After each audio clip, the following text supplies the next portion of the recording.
তত্ত্বাবধায়ক সরকার বাতিল করার পরে আমাদের দেশের মানুষ তা হারে হারে টের পেয়েছে। জামাত ইসলামী কার পক্ষে রায় গেল কার বিপক্ষে রায় গেল এটা নিয়ে কনসার্ন না।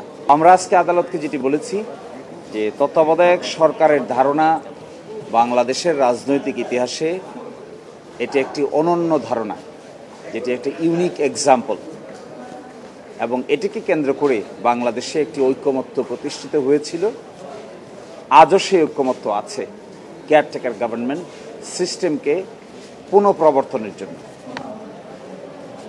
এবং আজ থেকে ৩৬ বছর আগে জামায়াত ইসলামী যে ধারণাকে প্রাসঙ্গিক মনে করেছিল, এই জাতি অনেক কিছু পে করেছে, অনেক খেসারত দিয়েছে, অনেক সাফারিংস হয়েছে, অনেক পেইনস হয়েছে। আবার ৩৬ বছর পরে এসে মনে হচ্ছে এই ধারণাটাই বাংলাদেশের গণতন্ত্রের জন্য খুবই উপযুক্ত একটি ধারণার নাম।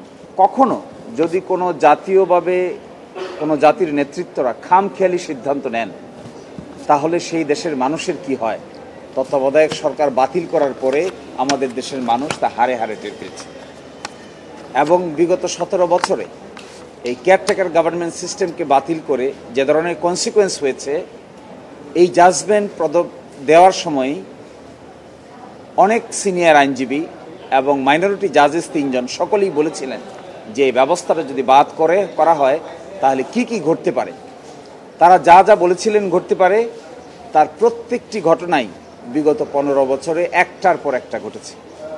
এই জন্য আমরা আদালতে বলেছিলাম ওই দিন যে এই জাজমেন্টটা, মাইনরিটি জাজমেন্টটা হলো প্রফেটিক জাজমেন্ট। অনেক সময় মতদ্বৈততাটা পরবর্তীতে সত্য প্রমাণিত হয়, এইখানকার মতদ্বৈততা পরবর্তীতে সত্যে প্রমাণিত হয়েছে।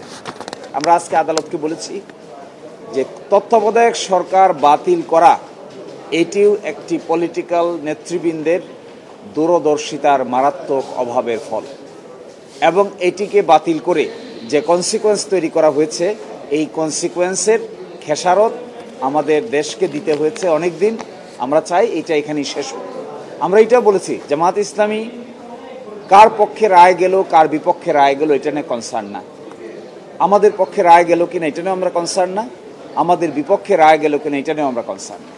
আমরা কনসার্ন হলো কি করে একটা গ্রহণযোগ্য সমাধান বের হয়, সকলেই অন দ্য সেম পেজ থাকতে পারে, এটাই সবচেয়ে বড় কনসার্ন। যদি চাও টেস্ট স্বাদ টমেটো সসই বেশ। এই ক্ষেত্রে কেয়ারটেকার গভর্নমেন্ট সিস্টেম একটা অ্যাকসেপ্টেবল মেকানিজম, যেটা একটা ইউনিক এক্সাম্পল আকারে আমাদের এই দেশে বারবার প্রমাণিত হচ্ছে। উচিত কেয়ারটেকার গভর্নমেন্টকে রেস্টোর করা উচিত, কিন্তু তার সাথে কোনো অবজারভেশন দেওয়া উচিত না। যেহেতু একটা বৃহত্তর সংস্কার প্রক্রিয়া চলমান, জুলাই চার্টার হয়েছে, আদেশ হবে, গণভোট হবে এবং পরবর্তী পার্লামেন্টে এটি নিয়ে আলোচনা হবে। এই জন্য একে কেন্দ্র করে সুপ্রিম কোর্ট কর্তৃক সুনির্দিষ্ট কিন্তু অবজারভেশন থাকা উচিত না, বরং এই আপিলটা অ্যালাউ হবে কিনা, ডিসমিস হবে কিনা, এটাই হওয়া উচিত সুপ্রিম কোর্টের নিষ্পত্তির মূল প্রতিপাদ্য বিষয়।